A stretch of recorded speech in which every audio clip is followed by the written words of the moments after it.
Hello dear students, welcome to my channel Study with Anu Kirti. Sorry to post this video at late night because due to technical issue second time ये video record हो रहा है। तो चलिए जानते हैं आज की वीडियो में हम लोग बहुत जो भी इंपॉर्टेंट एक्सपेक्टेड टॉपिक है एनालॉग इलेक्ट्रॉनिक्स का उसको हम लोग डिस्कस करेंगे।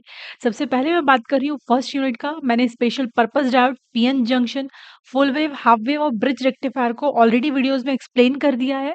जिन्होंने भी अभी तक उन वीडियोस को नहीं देखा है तो आप उन वीडियोस को जाके एक बार जरूर देख लीजिए, एक्सपेक्टेड टॉपिक में से एक है। अब हम बात करें फर्स्ट यूनिट में टनल डायोड की। ये this is the symbol of tunnel diode. यहाँ पर आप देख पा रहे हैं ये एक बैरियर की तरह लगा हुआ है और इस तरह से भी आप टनल डायोड को ड्रॉ कर सकते हैं। ये भी एक टू टर्मिनल डिवाइस है, एक कैथोड और कैथोड, इसकी दो टर्मिनल्स है। क्लियर। अब टनल डायोड है क्या? यहाँ पर जब एक आप नॉर्मल पीएन जंक्शन पे आप अगर इम्प्यूरिटी कंसंट्रेशन को बढ़ाते हैं तो उसकी जो कैरेक्टरिस्टिक्स होती है पीएन जंक्शन डायोड की वो कंप्लीटली चेंज्ड हो जाती है। इसीलिए हम उसको टनल डायोड और उसको इसाकी डायोड भी कहते हैं।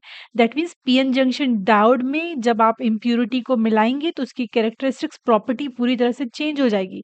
तो उस डायोड को आप क्या कहेंगे? टनल और इसाकी डायोड। अगर हम पीएन जंक्शन डायोड की बात कर रहे हैं तो पीएन जंक्शन डायोड में हम लोग जो इम्प्यूरिटी लेवल होता है, जो इम्प्यूरिटी कंसंट्रेशन होता है, बहुत ही कम होता है। बेसिकली डोपिंग क्या होता है? जब हम इम्प्यूरिटी को ऐड करते हैं तो उसको हम डोपिंग कहते हैं। तो इसलिए हमने यहाँ पर लिखा है इन अ नॉर्मल डोपिंग कंडीशन पे जो विड्थ होती है डिप्लीशन रीजन की वो बढ़ती है, इंक्रीज होती है। जिस वजह से अगर विड्थ आपकी ज्यादा है यहाँ पर, है ना, तो आपका जो पोटेंशियल बैरियर है जंक्शन के बीच में वो फॉर्म होता है। और due to this potential barrier आपका जो चार्ज कैरियर है वो इजिली जंक्शन से फ्लो नहीं हो पाता है। तो आपका पोटेंशियल बैरियर क्या कर रहा है? चार्ज कैरियर को फ्लो होने जो कंट्रोल करता है वो कौन कर रहा है? That is the potential barrier. Potential barrier के कारण जो चार्ज कैरियर्स होते हैं वो इजीली जंक्शन को क्रॉस नहीं कर पाते हैं, है ना। और अगर वो कब क्रॉस कर पाएंगे? मतलब जब उसको सफिशिएंट अमाउंट ऑफ एनर्जी मिलेगा तब जाके जो चार्ज कैरियर्स है आपके junction, that means P to N N to P, आपके वो क्रॉस कर पाएंगे। तो ये हमने बात किया normal doping. But in a tunnel diode में आपका जो इम्प्यूरिटी कंसंट्रेशन होता है वो बहुत ही ज्यादा होता है, इंक्रीज होता है। आप जब पीएन जंक्शन को हाईली डोप्ड करेंगे, दैट मीन्स आप हाई अमाउंट ऑफ इम्प्यूरिटीज को ऐड करेंगे, तो जो विड्थ होती है डिप्लीशन रीजन की वो घटती है। अब जो आपका बड़ा था जो विड्थ है वो क्या होगा? बहुत ही कम हो जाएगा, जिस वजह से जो चार्ज कैरियर्स है वो इजीली पी से एन, एन से पी आपके मूव कर जाएंगे, है ना, पेनिट्रेट कर जाएंगे। पेनिट्रेट मतलब एक जगह से दूसरी जगह प्रवेश कर जाना। क्लियर। तो जो चार्ज कैरियर्स होते हैं इन टनल डायोड इजीली पेनिट्रेट कर लेते हैं, एक जंक्शन जंक्शन को क्रॉस कर लेते हैं at a speed of light. उनकी स्पीड कितनी होती है? At a speed of light से उनकी स्पीड रहती है, वो क्रॉस कर लेते हैं। इस वजह से क्या होता है? लार्ज फॉरवर्ड करंट आपका प्रोड्यूस होता है ना। अगर आप वोल्टेज 0.3 वोल्ट भी अप्लाई कर रहे हैं तो भी जो आपका फॉरवर्ड करंट होगा वो बहुत ही ज्यादा होगा। अब हम यहाँ से डेफिनेशन जानते हैं कि बेसिकली टनल डायोड है क्या। जब हम किसी भी चार्ज कैरियर जो आपका है ना, पीएन जंक्शन में जो चार्ज कैरियर्स है वो इजीली आपका क्रॉस कर जाता है, जंक्शन पेनिट्रेट कर जाता है, तो उसको उस प्रोसेस उस फिनोमेना को हम लोग कहते हैं टनलिंग। क्लियर। और अगर हम टनल डायोड को कैसे आप डिफाइन कर सकते हैं? एक हाईली डोप्ड पीएन जंक्शन को हम टनल डायोड कहते हैं, है ना। हाईली डोप्ड मतलब आपने बहुत सारी इंप्यूरिटीज पे ऐड की हुई है, तो एक हाईली डोप्ड पीएन जंक्शन क्या हुआ? आपका टनल डायोड। आप यहाँ से अपने वर्ड्स में लिख सकते हैं कि tunnel diode is made of germanium and gallium arsenide. ये किस मटेरियल से मिलकर बना होता है? Germanium and gallium arsenide. अगर मैं इसकी वीआई कैरेक्टरिस्टिक्स की बात करूं तो यहाँ पर आप देख पा रहे हैं इस वीआई कैरेक्टरिस्टिक्स किसके बीच में आपका ड्रॉ हुआ है? फॉरवर्ड करंट और फॉरवर्ड वोल्टेज। यहाँ पर आप देखिए this is the forward current and forward voltage के बीच में हमने ड्रॉ किया है। इसको ग्राफ को हम समझते हैं कि जब आप दिस पॉइंट यहाँ पर है हम लोग, आप जब फॉरवर्ड वोल्टेज अप्लाइड करेंगे आप टनल डायोड में, जो आपका करंट होगा वो सडन में आपका राइज करेगा, रैपिडली राइज करेगा। आप देख पा रहे हैं ए पॉइंट तक आपका करंट एकदम राइज कर रहा है। अब जब इस ए पॉइंट को आप क्या कहते हैं? पीक पॉइंट, है ना। This is the peak point और इस पॉइंट के करंट को हमने क्या बोला? That is the peak current. और इसके कॉरेस्पॉन्डिंग जो वोल्टेज होगा उसको हम कहेंगे पीक वोल्टेज। क्लियर। अब अगर इस पॉइंट ए के बाद अगर आप फर्दर जो फॉरवर्ड वोल्टेज है अगर आप उसको बढ़ाते हैं तो जो आपका करंट होगा फॉरवर्ड करंट वो आपका डिक्रीज होगा। और वो कब तक डिक्रीज होगा? Till point B.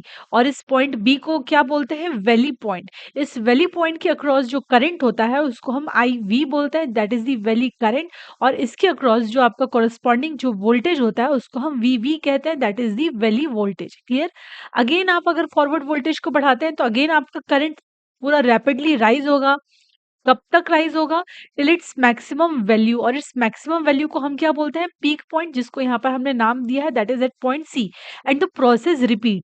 तो यही आपका है टनल डायोड का वेव फॉर्म। और जो टनल डायोड है आपका रिवर्स बायस में भी काम करेगा। अगर आप रिवर्स वोल्टेज बढ़ाते हैं तो आपका रिवर्स करंट भी बढ़ेगा। तो यहाँ पर आप देख पा रहे हैं कि जो पॉइंट डी है ये रिवर्स बायस में आपका टनल डायोड वर्क कर रहा है। क्लियर। और जो आप ये शेडेड पोर्शन देख रहे हैं, तो दिस इज द रीजन जहां पर आपका टनलिंग करंट आपका फ्लो हो रहा है। दैट मीन्स जो आपके चार्ज कैरियर है वो पेनिट्रेट कर रहे हैं जंक्शन के अक्रॉस। क्लियर। अब हम इसी को मैंने यहाँ पर वर्ड्स में लिखा है, आप देख सकते हैं कि जब आप अप्लाइड वो फॉरवर्ड वोल्टेज करते हैं तो आपका क्या होगा? जैसे आप फॉरवर्ड वोल्टेज को इंक्रीज करेंगे, आपका जो करंट है वो भी आपका रैपिडली इंक्रीज होगा। कब तक? Up to its maximum value, जिसको आप पीक करंट कहते हैं आईपी, और उसके कोरस्पॉन्डिंग जो वोल्टेज होता है उसको आप कहते हैं वीपी। और अगर आप इस जो पीक पॉइंट है जिसको आपने पॉइंट ए कहा है, इसके बाद अगर आप अगेन फॉरवर्ड वोल्टेज को बढ़ाते हैं, है ना, तो आपका जो करंट होता है वो डिक्रीज करता है। क्लियर। और वो कब तक आपका डिक्रीज करेगा? टिल इट्स मिनिमम वैल्यू, और उस मिनिमम वैल्यू पॉइंट को हमने क्या बोला है? पॉइंट बी आपने नाम दिया, एग्जाम में आप लिख सकते हैं, और इसको हम क्या कहते हैं? Valley current. और अगर इस पॉइंट बी के बाद आप वोल्टेज को फर्दर इंक्रीज करते हैं तो करंट आपका अगेन पीक वैल्यू को रीच कर जाएगा, एंड द प्रोसेस रिपीट। आपका जो टनल डायोड है वो रिवर्स बायस में भी काम करता है। अभी जस्ट हमने वेव फॉर्म में देखा, अगर आप रिवर्स वोल्टेज को बढ़ाएंगे तो आपका रिवर्स करंट भी बढ़ेगा, और जो आपका टनल डायोड है वो एक्सीलेंट कंडक्टर के रूप में आपका काम करेगा, है ना। अब यहाँ से आप और भी लिख सकते हैं कि जो आपका आईपी और आईवी है, that is the peak current और वैलिड करंट, इन दोनों के बीच का जो रीजन था हमने अभी वीआई कैरेक्टरिस्टिक्स में देखा है, उस उनके बीच के रीजन को हम क्या बोलते हैं? Negative resistance region. या मैं बोल सकती हूँ कि point A and point B के बीच का जो रीजन है उसको क्या बोलते हैं? Negative resistance reason.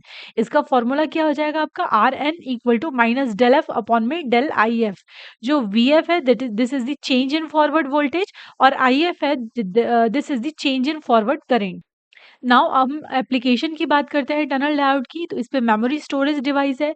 इसको हम रिलैक्सेशन ऑसिलेटर और माइक्रोवेव ऑसिलेटर में हम इसको यूज करते हैं, और अल्ट्रा हाई स्विचिंग स्पीड में भी हम टनल डायोड को यूज करते हैं। अब हम नेक्स्ट डायोड की बात कर रहे हैं, that is the varactor diode. Varactor diode आपका एक रिवर्स पीएन जंक्शन डायोड है ना।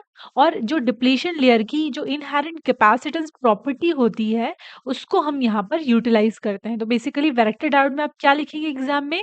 ये एक रिवर्स बायस डायोड है, पीएन जंक्शन डायोड है, और इस पे हम कैपेसिटेंस डिप्लीशन लेयर के अक्रॉस जो कैपेसिटेंस आपका फॉर्म होता है उसको हम यूटिलाइज करें, उस पे हम यहाँ पर काम करेंगे। आप सिंबल देखिए, ये सिंबल आपको कुछ कैपेसिटर जैसा दिख रहा है, this is the varactor diode.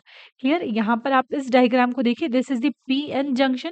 क्योंकि ये रिवर्स बायस है इसलिए हम पी साइड में हमने यहाँ नेगेटिव सप्लाई प्रोवाइड किया, और एन रीजन में हमने पॉजिटिव सप्लाई को प्रोवाइड किया। इन दोनों के बीच में जो डिप्लीशन रीजन फॉर्म हुआ, this is the dielectric region, है ना। डाइलेक्ट्रिक यहाँ पर एज अ कैपेसिटर की तरह ये एक्ट करेगा, and this is the plate. ये क्या है? आपकी प्लेट्स। क्लियर। तो ये रिवर्स बायस पीएन जंक्शन या वैरेक्टर डायोड है। इसकी अगर हम वीआई कैरेक्टरिस्टिक्स की बात करें तो डायोड कैपेसिटेंस और रिवर्स वोल्टेज के बीच में इसका ग्राफ ड्रॉ होता है। अगर आपका डायोड कैपेसिटेंस बढ़ रहा है तो आपका रिवर्स वोल्टेज कहीं ना कहीं क्या हो रहा है? डिक्रीज। क्लियर। और हम जो कैपेसिटेंस के पैरामीटर्स होते हैं उसको हम कैसे कंट्रोल कर सकते हैं? जो भी आप डोपिंग करते हो डिप्लीशन लेयर में, उससे आप कैपेसिटेंस के पैरामीटर को कंट्रोल कर सकते हैं, है ना। अब हम नेक्स्ट टॉपिक की बात करें, that is the power amplifier. Power amplifier एक एम्पलीफायर है जो कि large amount of power load को डिलीवर करता है, प्रोवाइड करता है। क्लियर। ये पावर को एम्पलीफाई नहीं करेगा, basically it is an amplifier which is use to provide a large amount of power. ये बहुत ज्यादा अमाउंट ऑफ पावर कहाँ पर प्रोवाइड करेगा? लोड को। पावर एम्पलीफायर को और हम क्या बोलते हैं? ऑडियो एम्पलीफायर भी कहते हैं, और लार्ज सिग्नल एम्पलीफायर भी कहते हैं। क्योंकि ऑडियो एम्पलीफायर क्यों? क्योंकि इसका हम लाउड स्पीकर में यूज कर रहे हैं, टेप रिकॉर्डर्स में यूज कर रहे हैं, तो इसीलिए इसे हम ऑडियो एम्पलीफायर भी कहते हैं। इसका यूज हम मोटर में, रेडियो रिसीवर में, टेलीविजन रिसीवर में हम यूज करते हैं इसको। क्लियर। तो ये यूज भी आप एग्जाम में बहुत अच्छे से लिख सकते हैं। जो पावर एम्पलीफायर होता है वो आपका पावर लेता है डीसी पावर सप्लाई जो कि आपका आउटपुट से कनेक्टेड है और वो किस पे कन्वर्ट कर देगा एसी पे। आप सिंपली यहाँ से ध्यान रख सकते हैं कि डीसी पावर लेता है और इसको किस पे कन्वर्ट कर देता है एसी सिग्नल पावर में, और ये जो आपका कन्वर्जन हुआ एसी सिग्नल पावर ये आपका कहाँ पर फेड हो जाएगा, that is to the load. Clear? तो ये डीसी पावर लेगा और ये इसको कन्वर्ट करेगा एसी सिग्नल पावर में और उस पावर को ये लोड को दे देगा, है ना? तो बेसिकली जो पावर एम्पलीफायर है वो आपका DC to AC power converter है। क्या है वो? DC to AC power converter, है ना? और पावर एम्पलीफायर को एक्सप्लेन करने के लिए हम एसी लोड लाइन का यूज़ करते हैं। सबसे पहले हम यहाँ पर डीसी लोड लाइन समझते हैं कि डीसी लोड लाइन क्या है। बेसिकली जितने भी आपके एम्पलीफायर्स हैं, वो 2 लोड्स पे काम करते हैं। एक डीसी लोड और आपका दूसरा एसी लोड, है ना? या मैं बोल सकती हूँ कि डीसी लोड लाइन या एसी लोड लाइन पे आपके जितने भी एम्पलीफायर्स हैं, वो वर्क करते हैं। तो हम सबसे पहले डीसी लोड लाइन के बारे में जानते हैं। तो बेसिकली ग्राफिकल रिप्रेजेंटेशन है ट्रांजिस्टर के आउटपुट कैरेक्टरिस्टिक्स का, है ना? ये किसका ग्राफिकल रिप्रेजेंटेशन है? ट्रांजिस्टर की जो भी आउटपुट वैल्यूज़ आती है उसको हम ग्राफिकली रिप्रेजेंट करते हैं by the use of DC load line. DC load line में हम आउटपुट वोल्टेज और करंट के सारे कॉम्बिनेशंस हम यहाँ पर देखते हैं और किसके रेफरेंस में जितने भी आपके जो भी गिवन लोड रेजिस्टेंस है और जो भी हम डीसी सप्लाई दे रहे हैं, तो हम बेसिकली डीसी लोड लाइन में क्या कर रहे हैं, ये ग्राफिकल रिप्रेजेंटेशन है और इस पे हम सारे possible combination of voltage and current को एनालिसिस करते हैं। अब यहाँ पर हम डीसी की बात कर रहे हैं तो हम जो वोल्टेज और करंट का वैल्यू है ट्रांजिस्टर में उसको हम फिक्स कर देते हैं और उस वोल्टेज और करंट की वैल्यू को एक पर्टिकुलर पॉइंट पे हम लोग डिफाइन करते हैं जहाँ पर आपका ट्रांजिस्टर ऑपरेट होता है। क्लियर? तो हम ये क्योंकि डीसी की बात कर रहे हैं इसलिए हमने वैल्यू को फिक्स्ड कर दिया है। किसकी वैल्यू को फिक्स किया? वोल्टेज और करंट। और उस वोल्टेज और करंट की वैल्यू को पर्टिकुलर पॉइंट पे हम लोग डिफाइन करेंगे जहाँ पर आपका ट्रांजिस्टर ऑपरेट होगा और उस पॉइंट को हम कहते हैं ऑपरेटिंग पॉइंट, क्यूसेंट पॉइंट या क्यू पॉइंट भी आप बोलते हैं। अगर आपको डीसी लोड लाइन को एक्सप्रेस करना है तो आप सिंपली यहाँ से वीसीसी और आरसी की वैल्यू अगर आपको पता होगी तो आप इजीली डीसी लोड लाइन को ड्रॉ कर सकते हैं। जो आपका current by using Ohm's law की मैं बात करूँ तो VCC minus VCE that is collector ammeter voltage. अगर वीसीसी में से कलेक्टर एमीटर वोल्टेज को आप सब्ट्रैक्ट कर देते हैं अपॉन में आरसी तो ये आपका किसका वैल्यू आ जाता है, that is the collector current, है ना? अब अगर हम सैचुरेशन पॉइंट की बात कर रहे हैं तो सैचुरेशन पॉइंट में जो आपका कलेक्टर एमिटर वोल्टेज होता है बहुत ही कम होता है, तो ये आपके ज़ीरो की इक्वल हो जाता है। तो यहाँ पर जो आपका कलेक्टर करंट निकलेगा वो क्या हो जाएगा आपका वीसीसी अपॉन में RC. So this is the load line DC load line. ये किसके बीच में हम ग्राफ रिप्रेजेंट करते हैं? Collector current IC and collected to emitter voltage VCE, है ना? जो अपर पॉइंट होता है या अपर एंड होता है उसको हम सेचुरेशन पॉइंट बोलते हैं और लोअर एंड को हम कट ऑफ पॉइंट बोलते हैं। क्लियर? अब जो यहाँ पर आपका लोअर कट ऑफ पॉइंट की जो वैल्यू है दिस इज दी वीसीसी और जो आपका सेचुरेशन पॉइंट अपर एंड का जो वैल्यू है वीसीसी अपॉन में आरसी। क्लियर? अब ये जो बीच में रीजन है this is the active reason and this is the point Q, operating point Q जहां पर आपका ट्रांजिस्टर ऑपरेट होगा। ये जो आपका आईसीक्यू है that is the operating collector current और यहाँ पर आपका operating point collector ammeter voltage होगा। सो ये आपका डीसी लोड लाइन की हमने बात किया। एसी लोड लाइन भी आपका सेम वेव फॉर्म में फ्लो होगा, दैट मीन्स आईसी और वीसीई के बीच में आपका एसी लोड लाइन फ्लो होगा, है ना? आपका ड्रॉ होगा और जो आपका स्लोप होगा एसी लोड लाइन का वो आपका ज़्यादा होगा slope of DC load line से। Clear? And this is the again operating region Q point जिस पे आपका ट्रांजिस्टर ऑपरेट करता है। This is the active region, this is the saturation and this is the cut off. Clear? And this is ICQ and VCQ. This is the maximum value of collector current, maximum value of collector to emitter voltage. Power amplifier पे हम बात करें तो power amplifier basically आपका classified होता है दो basis पे, एक ट्रांजिस्टर बाइसिंग और सेकंड होता है आपका amplitude of the input signal. तो ये दो पे आपका बेस्ड होता है पावर एम्पलीफायर का classification, transistor biasing and amplitude of the input signal. Power amplifier आपके 3 कैटेगरीज में डिवाइड होता है, class A amplifier, class B amplifier और class C amplifier. Class A amplifier आपका जो डेफिनेशन है, ये एक एम्पलीफायर जिसपे amplitude of the input signal कैसा होना चाहिए, जब आपका आउटपुट करंट फ्लो करेगा कितने कंप्लीट साइकिल के लिए, 360 degree of the input signal. Output current आपका कंप्लीट साइकिल के लिए फ्लो करता है, that is the 360 degree. Class B की अगर हम बात करें तो जो इसका एम्पलीट्यूड ऑफ इनपुट सिग्नल ऐसा होना चाहिए कि जो आउटपुट करंट है वो only 180 degree of the input cycle के लिए फ्लो करे, दैट इज द 1/2 साइकिल। और क्लास सी में less than 180 degree of the input cycle. तो आपको यहाँ से ध्यान रखना है, क्लास ए में 360 डिग्री कंप्लीट कंडक्शन हो रहा है, यहाँ पर 180 डिग्री कंडक्शन हो रहा है और यहाँ पर लेस देन 180 डिग्री आपका कंडक्शन हो रहा है। आप इसको वर्ड्स में लिख सकते हैं कि output current flows for only 1/2 cycle, output current flows for complete cycle and output current flows for less than half cycle. तो इस तरह से आप एग्जाम में लिख सकते हैं। अब हम वेवफॉर्म की अगर बात करें तो दिस इज दी वेवफॉर्म। ये देखिए कंप्लीट 360 डिग्री पे ये आपका वेवफॉर्म आउटपुट हमें जनरेट हो रहा है इन क्लास ए एम्पलीफायर। इसकी जो एफिशिएंसी होती है, अगर रेजिस्टिव लोड है आपके पास तो 25% इसकी एफिशिएंसी होती है ओवरऑल। बट अगर ट्रांसफार्मर कपल्ड लोड है तो जो क्लास ए एम्पलीफायर की एफिशिएंसी है वो 50% हो जाएगा आपका। अगर हम क्लास बी एम्पलीफायर के ग्राफ की बात कर रहे हैं तो आपका क्लास बी अभी हमने जस्ट जाना 180 डिग्री पे आपका ये कंडक्शन करता है। तो यहाँ पर आपको जो ग्राफ मिलेगा ओनली फॉर 1/2, देखिए ये 1/2 तक ही आपको यहाँ पर ग्राफ मिला। और जो एफिशिएंसी होती है क्लास बी की दैट इज 78.5% आपका होता है ना। एफिशिएंसी क्या होता है, आउटपुट अपॉन में इनपुट। अब हम अगर क्लास सी की बात करें तो लेस देन 180 डिग्री, आप यहाँ पर देखिए लेस देन 180 डिग्री आपका यहाँ पर हमें कंडक्शन मिल रहा है। अब जो आपका एफिशिएंसी होता है क्लास सी का सबसे हाईएस्ट होता है 90% और इवन मोर देन दैट। किसी केस में आपका 100% भी होता है, बट अगर हम बात करें तो एफिशिएंसी की तो 90% और मोर आपको लिखना है। It is the most efficient amplifier. इसको हम radio frequency that is RF radio frequency application के लिए भी हम इसको यूज करते हैं, बट इस पे डिस्टॉर्शन जो लेवल होता है वो बहुत ही ज्यादा हाई होता है। तो यहाँ से हमने क्लास ए बी सी के ओवरव्यू के बारे में जाना। अब क्लास ए एम्पलीफायर को हम लोग देखते हैं। This is the common ammeter amplifier, this is the transistor है ना, ये आपका आरसी है, दिस इज आर ई और यहाँ पर आर ई के अक्रॉस सीई कैपेसिटर आपका कनेक्टेड है। यहाँ पर एक वोल्टेज डिवाइडर सर्किट है R1 और R2। Input of the base जो है आपका ट्रांजिस्टर, उस पर आपका क्या लगा हुआ है, source resistance RS along with source voltage VS और इसके साथ कैपेसिटर C1 भी आपका कनेक्टेड है ना। और आउटपुट में आपका लोड रेजिस्टेंस RL और कैपेसिटर C2 और जो R1 और RC है ये आपका VCC सप्लाई वोल्टेज से आपका यहाँ पर कनेक्टेड है। This is the common ammeter amplifier. अब ये जो आपका सर्किट क्लास ए एम्पलीफायर का बना हुआ है, इसको आप direct coupled class A amplifier भी कहते हैं। और ये आपका 360 डिग्री इस यहाँ पर आउटपुट करंट आपका फ्लो होता है, जो हमने ऊपर डिस्कस किया आप उसको यहाँ पर भी डायग्राम के बाद आप इसको एक्सप्लेन कर सकते हैं। अब ये जो 360 डिग्री आउटपुट करंट यहाँ पर जो फ्लो हो रहा है इनपुट सिग्नल का, वो किस तरह से अचीव किया जा सकता है।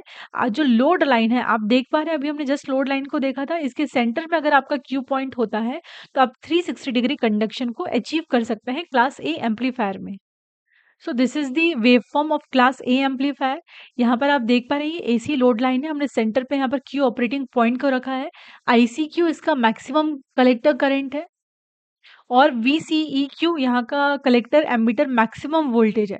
सबसे पहले जो आपका कलेक्टर करंट है राइज होगा और ये आपका ICQ से राइज होगा और आपका कहाँ पर जाएगा, up to its saturation value which is equal to 2 ICQ। ये क्या है, आपका सैचुरेशन वैल्यू है। क्लियर।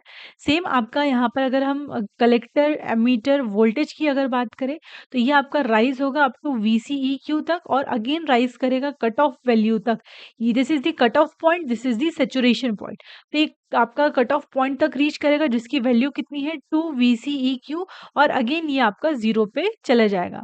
और ये ग्राफ आपका किसके बीच में ड्रॉ हो रहा है, कलेक्टर करंट और कलेक्टर टू एमीटर वोल्टेज। जो मैक्सिमम एफिशिएंसी अभी हमने जस्ट डिस्कस किया क्लास ए एम्पलीफायर की 50% होती है अगर ट्रांसफार्मर कपल्ड लोड लगा हुआ है तो। बट अगर सिंपल रेजिस्टिव लोड है उस केस में इसकी जो एफिशिएंसी होती है वो 25% होती है। अब हम नेक्स्ट टॉपिक की बात करें that is the Darlington pair. Darlington pair में हम दो आइडेंटिकल ट्रांजिस्टर्स का यूज कर रहे हैं, आप देख पा रहे हैं this one is first and this one is the second transistor. ये आपका NPN हमने ड्रॉ किया है, that is the not Poynting and जिसपे एरो बाहर की तरफ आपका मूव कर रहा है, है। नॉट पॉइंटिंग एन, याद करने का तरीका NPN, and this is the PNP, pointing N, मतलब आपका एरो अंदर की तरफ आपका मूव कर रहा है। तो बेसिकली डार्लिंगटन पेयर में हम लोग दो आइडेंटिकल ट्रांजिस्टर्स का यूज करते हैं, और यहाँ पर आप क्या करते हैं, जो एमीटर होता है एक ट्रांजिस्टर का, वो दूसरे ट्रांजिस्टर के बेस से कनेक्टेड होता है। Clear? Emitter of one transistor is connected to the base of other transistor. तो इस डायग्राम में आप देख पा रहे हैं, ये आपका एक नॉर्मल ट्रांजिस्टर है, ये जो इसका एमीटर टर्मिनल है इसके बेस टर्मिनल से कनेक्टेड है। क्लियर? और यहाँ पर भी जो आपका इसका एमीटर, ये आपका बेस से, this is the emitter and this is the base. Emitter और बेस आपस में एक दूसरे से कनेक्टेड होता है, that is the Darlington pair. ये इसका हम यूज कहाँ पर इसके तीन टर्मिनल्स होते हैं। सबसे पहली चीज, तीन टर्मिनल आपके कौन कौन से हैं? बेस, एमीटर और कलेक्टर। और ये आपका दो इस पे अवेलेबल है, that is the NPN transistor Darlington pair और PNP transistor Darlington pair. Clear? और जो आपका डार्लिंगटन पेयर का जो करंट गेन होता है वो बहुत ही हाई होता है। इतना अगर आप पॉइंट्स को ध्यान रखते हैं और एग्जाम में अगर आप लिखते हैं तो भी आप मार्क्स स्कोर कर सकते हैं, अगर डार्लिंगटन पेयर आपको एग्जाम में लिखने के लिए आता है तो। अब हम ओपैम की बात कर रहे हैं। ओपैम is what? Operational amplifier. This is the normal ओपैम circuit. यहाँ पर आपने इनपुट V1 दिया है और यहाँ पर सेकेंड इनपुट आपने V2 दिया है। जो आपने V1 दिया है, this is the inverting input, है ना, नेगेटिव साइन है। और सेकंड आपका V2 इनपुट जो आपने नॉन इन्वर्टिंग टर्मिनल पे दिया, this is the non inverting terminal positive and this is the inverting terminal जो आपका नेगेटिव है। जो आपकी गेन को इन्वर्ट कर दे उसको हम इन्वर्टिंग टर्मिनल कहते हैं, और नॉन इन्वर्टिंग टर्मिनल जो आपकी गेन को इन्वर्ट नहीं करे। यहाँ पर आपका दो वोल्टेज है, +V और -V, and this is the output voltage V out. Clear? V1 क्या है आपका इन्वर्टिंग और V2 क्या है आपका नॉन इन्वर्टिंग। और जो दोनों ही इनपुट आपके हैं वो क्या है? आपके इनपुट वोल्टेज। तो दोनों का आपका डिफरेंस क्या होगा? That is the input to the op amp. अगर आप V2 माइनस V1 करेंगे, दोनों का डिफरेंस ही आपका ओपैम्प का इनपुट होगा। अब कुछ पैरामीटर्स ऑफ ओपैम्प की हम बात कर रहे हैं। सबसे पहले अगर हम गेन की बात करते हैं तो जो आइडियल ओपैम्प का जो गेन होता है वो इनफाइनाइट होता है। क्लियर? और अगर इसको हम डेसिबल में एक्सप्रेस करेंगे तो 20 log 10 को आप मल्टीप्लाइड कर देंगे अपॉन में V2 अपॉन में V1। बेसिकली अगर सिंपल हम गेन की बात कर रहे हैं तो V2 अपॉन में V1 होता है, बट अगर आप डेसिबल में बात कर रहे हैं तो 20 log 10 को आप मल्टीप्लाइड कर देंगे तो यहाँ से आपका गेन का फॉर्मूला निकल जाएगा। तो जो गेन होता है आइडियल ओपैम्प का वो क्या होता है आपका? इनफाइनाइट। इवन इनपुट रेजिस्टेंस भी आइडियली इसका इनफाइनाइट होता है, यहाँ हम बोल सकते हैं बहुत ही ज़्यादा हाई होता है। और जो आउटपुट रेजिस्टेंस होता है ओपैम्प का वो लो होता है, और आइडियली इसकी वैल्यू क्या होती है? 0। अब नेक्स्ट जो पैरामीटर की बात कर रहे हैं that is the common mode rejection ratio, जिसको आप CMRR से भी जानते हैं। It is the ratio between differential voltage gain upon में कॉमन मोड गेन, है ना। ये डिफरेंशियल वोल्टेज गेन अपॉन में कॉमन मोड गेन के बीच का रेशियो है। इट इज, इसको हम और कैसे एक्सप्रेस कर सकते हैं? That is the ADM upon में ACM, that is the differential mode upon में कॉमन मोड, है ना। A represent gain. तो यहाँ पर ये फॉर्मूला आपका हो जाएगा CMRR का। इस पे बेस्ड आपको न्यूमेरिकल भी पूछे जा सकते हैं, और अगर सेम आपको डेसिबल में अगर CMRR पूछे तो आप 20 log 10 से आप क्या करेंगे? मल्टीप्लाइड। तो आपका डेसिबल में आपका CMRR का वैल्यू निकल जाएगा। अब हम यहाँ पर बात कर रहे हैं कि कॉमन मोड सिग्नल क्या होता है। तो अगर आप किसी सिग्नल को दोनों इनपुट टर्मिनल्स में अप्लाई करते हैं, अगर आप किसी भी सिग्नल को दोनों इनपुट टर्मिनल में अगर अप्लाई कर रहे हैं तो उसे हम कॉमन मोड सिग्नल कहते हैं, है ना। और जनरली जो ये आपके सिग्नल अप्लाइड हो रहे हैं इनपुट पे वो अनवांटेड नॉइज वोल्टेज होता है ना। अब CMRR है क्या? ओपैम्प अगर इस अनवांटेड नॉइज वोल्टेज को सप्रेस कर देता है, कम कर देता है, तो उसको हम किस पे एक्सप्रेस करते हैं? CMRR, that is common mode rejection ratio. नाम से ही पकड़िए रिजेक्शन, ये किसको रिजेक्ट कर रहा है? Unwanted noise voltage. मतलब basically CMRR is the ability of an op-amp to suppress the common mode signal। जितने भी आपके कॉमन मोड सिग्नल्स हैं दैट इज अनवांटेड नॉइस, उसको वो कम कर दे। जो तो उसको हम किस पे एक्सप्रेस करते हैं? Common mode rejection ratio. तो आप यहाँ रिजेक्शन से ध्यान रखिएगा, ये रिजेक्ट करता है अनवांटेड नॉइज वोल्टेज, जिसको हम कॉमन मोड सिग्नल भी कहते हैं, है ना। और जनरली जो ओपैम्प का CMRR रेशियो होता है वो 90 dB होता है, that is common mode rejection ratio का जो आपका ओपैम्प का है वो कितना है? 90 dB। अब हम नेक्स्ट बात कर रहे हैं स्लीव रेट की। तो स्लीव रेट क्या होता है? मैक्सिमम रेट जिस पे आपका आउटपुट वोल्टेज चेंज हो जाए, उस पर्टिकुलर पॉइंट के बाद, उस पर्टिकुलर लिमिट के बाद अगर आप आउटपुट वोल्टेज को चेंज करोगे, तो जो आपका हमें आउटपुट मिलेगा, वो डिस्टॉर्ट होके मिलेगा, वो ओरिजिनल हमें नहीं मिलेगा, है ना? तो बेसिकली स्लीव रेट क्या होता है? मैक्सिमम रेट जिस पे आपका output voltage is capable of changing, clear? और इसको हम किस पे एक्सप्रेस करते हैं? वोल्टेज पर माइक्रोसेकंड में एक्सप्रेस करते हैं। जो स्लीव रेट होता है ऑप एम्प का, उसकी वैल्यू कितनी है? 0.3 टू 12। ध्यान रखिएगा, 3 4 जा 12, तो slew rate of an op amp is 0.3 to 12 volt micro per second. अब स्लीव रेट और हम लोग क्यों यूज करते हैं? To find the maximum operating frequency. इसको मैक्सिमम ऑपरेटिंग फ्रिक्वेंसी को फाइंड आउट करने के लिए हम स्लीव रेट का यूज करते हैं, and it is the ratio between slew rate upon में 2 pi V peak. V peak is the peak voltage और maximum voltage. So this is the wave form. ये आपका इनपुट सिग्नल हमने apply किया, but एक particular limit के बाद अगर आप आउटपुट वोल्टेज को चेंज करेंगे, तो हमें डिस्टॉर्टेड आउटपुट मिल जाएगा। इस तरह से आप ड्रॉ कर सकते हैं। अब हम बात कर रहे हैं इन्वर्टिंग और नॉन इन्वर्टिंग एम्पलीफायर की। अभी जस्ट हमने डेफिनेशन देखा कि वो ऑप एम्प जो कि इन्वर्टिंग गेन को प्रोड्यूस करे, वो ऑप एम्प जो इन्वर्टिंग गेन को प्रोड्यूस करे, तो उसको हम क्या कहते हैं? इन्वर्टिंग एम्पलीफायर, जो इन्वर्ट कर दे गेन को। और नॉन इन्वर्टिंग की बात करें तो which produce non inverting gain. Non inverting तो है ही क्वेश्चन में, यहाँ पर नॉन इन्वर्टिंग गेन जो प्रोड्यूस करता है उसको हम कहते हैं नॉन इन्वर्टिंग एम्पलीफायर। अब हम इसकी सर्किट की बात कर रहे हैं। सो आप यहाँ से सर्किट देखिए, this is the op amp. हम यहाँ पर इन्वर्टिंग टर्मिनल पे बात करें तो जो सप्लाई वोल्टेज हम कहाँ पर देंगे? इन्वर्टिंग टर्मिनल पे देंगे। दैट इज वी इन। हम कहाँ पर दे रहे हैं? इन्वर्टिंग टर्मिनल पे। वी इन के साथ आपका एक resistance, input resistance R1 connected है और एक फीडबैक रेजिस्टेंस R2 कनेक्टेड है, और यहाँ this is the output voltage. दो सप्लाई ले रहे हैं, प्लस वी और माइनस वी। जो इसका नॉन इन्वर्टिंग टर्मिनल है वो आपका ग्राउंडेड है, and this is the virtual ground, है ना, पॉइंट। अब सेम अगर हम नॉन इन्वर्टिंग की बात करें तो circuit is same. This is inverting and non inverting, but अब हम नॉन इन्वर्टिंग की बात कर रहे हैं, तो जो आपका सप्लाई कनेक्टेड होगा वो आपका नॉन इन्वर्टिंग टर्मिनल पे कनेक्टेड होगा। सेम यहाँ पर आपका R1 कनेक्टेड है और R2 is the feedback resistance, है ना। ये आपका आउटपुट वोल्टेज हो गया। अब सबसे पहले हम इन्वर्टिंग की बात करते हैं। तो इन्वर्टिंग जो आपका एम्पलीफायर होता है, वो आपका इनपुट और आउटपुट की जो वोल्टेज होता है उसमें 180 डिग्री फेज शिफ्ट प्रोवाइड करता है ये वोल्टेज में, और इनपुट आउटपुट दोनों ही एक दूसरे के फेस में नहीं होता है। जो आउटपुट वोल्टेज होता है उसका आपका फॉर्मूला क्या हो जाएगा? यहाँ से -R2 अपॉन में R1 into we in. -R2 upon में R1 इंटू वी इन आपका यहाँ से फॉर्मूला बनता है आउटपुट वोल्टेज का। और जो आपका वोल्टेज गेन होता है, voltage gain is output upon में इनपुट। तो this is the output voltage upon में इनपुट वोल्टेज। अब यहाँ पर नॉन इन्वर्टिंग की बात करें तो जो आउटपुट वोल्टेज आपको मिलेगा यहाँ पर, दिस वोल्टेज 1 प्लस दिस, यहाँ पर क्या होगा आपका R2 अपॉन में R1, है ना, जो फीडबैक अपॉन में जो भी इनपुट रेजिस्टेंस है। तो दिस इज 1, इसका पोटेंशियल कुछ नहीं है, दैट मीन्स कितना है? 1। तो 1 प्लस दिस प्लस, और इसका पोटेंशियल कितना हो जाएगा? R2 अपॉन में R1 and multiplied by V in. This is the output of non inverting amplifier. और इसका जो वोल्टेज गेन होगा, सेम वोल्टेज गेन क्या होता है? आउटपुट अपॉन में इनपुट। तो यहाँ पर आपका आ जाएगा 1 प्लस R2 अपॉन में R1। अब हम बात कर रहे हैं डिफरेंशियल एम्पलीफायर के। डिफरेंशियल एम्पलीफायर में हम दो इनपुट प्रोवाइड करते हैं, V1 और V2। यहाँ पर आपकी टोटल 4 रेजिस्टेंस है, R1 and R2 is the feedback resistance. V2 के क्रॉस आपका R3 और R4 पैरेलली कनेक्टेड है ना। यहाँ पर भी दो आपके सप्लाई है, प्लस V और minus V, and this is the output voltage. अब हम अगर आपका इनपुट वोल्टेज जो V1 है, R1 के क्रॉस आपका डेवलप हो रहा है, सबसे पहले हम इन्वर्टिंग टर्मिनल की बात करेंगे। तो R1 के क्रॉस आपका कितना वोल्टेज डेवलप होगा? That is I1 equal to, यहाँ पर हम करंट यहाँ पर निकालेंगे तो कितना आपका होगा? V1 अपॉन में R1। इन्वर्टिंग की बात कर रहे हैं ना, तो यहाँ पर आपका जो वोल्टेज जनरेट होगा वो कितना होगा? करंट जो इसमें से फ्लो हो रहा है दैट इज V1 अपॉन में R1। अब इनपुट रेजिस्टेंस क्या होता है ओप एम्प का? बहुत ही ज्यादा हाई होता है, और ये इन्वर्टिंग आपका ओप एम्प है, तो इसका आउटपुट वोल्टेज अभी जस्ट थोड़ी देर पहले हमने निकाला था, क्या होता है? Minus V in up into R2 upon में R1। और वी इन क्या है आपका यहाँ पर?